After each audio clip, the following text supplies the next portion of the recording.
So, folks, Jordan Henderson has knocked back the big idea that the reason he's gone to Saudi to play his trade on the old football field is because of money.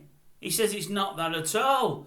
The fact that he'd been offered £750,000 per week, which, by the way, he has refuted. He said, no, that's not the right amount at all. He said, no, it's not money orientated. It really isn't. He's saying the real reason he's gone... Oh, and by the way, he did say he didn't feel wanted at Liverpool. He didn't know that they wanted him. Oh, well, that's a possibility, Jordan.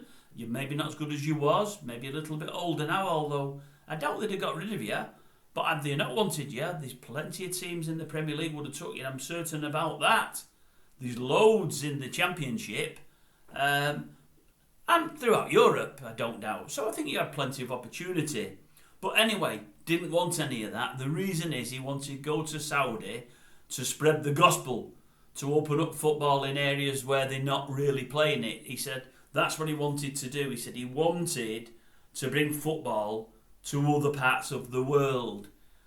Oh, that's admirable, that, Jordan, because they're already playing in Great Britain, in Europe, in America, Australia, New Zealand, Japan, China, Africa. Yeah, they're playing in most places, really, and they're not playing as much in Saudi and Qatar, are they? No, so they probably need some more exposure. For all that, they've got all the wealth and all the money in the world, and through that can expose themselves anyway.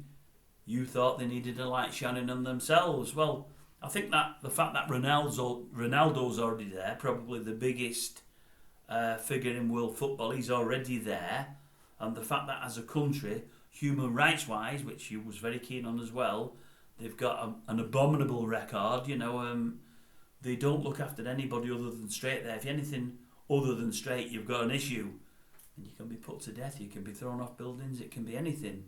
We hear reports of everything that's been going on.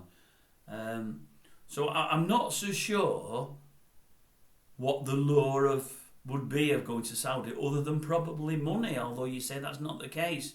You wanted to spread the gospel. You were spreading the gospel while you're over here about all LGBTQ and all that palaver. You don't seem to be spreading it over there. You've also mentioned that you might speak up over there. You need to decide whether you're going to do that or not yet. Well, I would have thought a big, strong advocate of it when he was over here wouldn't have to decide anything. That'd be one of the first things he would be doing. The fact that you're not doing, is it one because you're afraid of what might happen to you? Is it two because you really never had the beliefs in your convictions? You said you cared about the LGBT and all of that. You sprouted it often enough. You wore the armbands. I think the thumbnail's got you with one of the armbands, and I'm assuming it's an armband from that movement, I would have thought. But to go over there and say nothing, when, as I say, their history is absolutely atrocious with anything other than straight people, is rather surprising. But no, he says he's gone over there purely to bring football to those that don't have it and spread it to the masses. I think I heard somewhere today the average attendance in one of the bigger clubs there is about £6,000 people per match. It needs some spreading then, Jordan, if that's the case.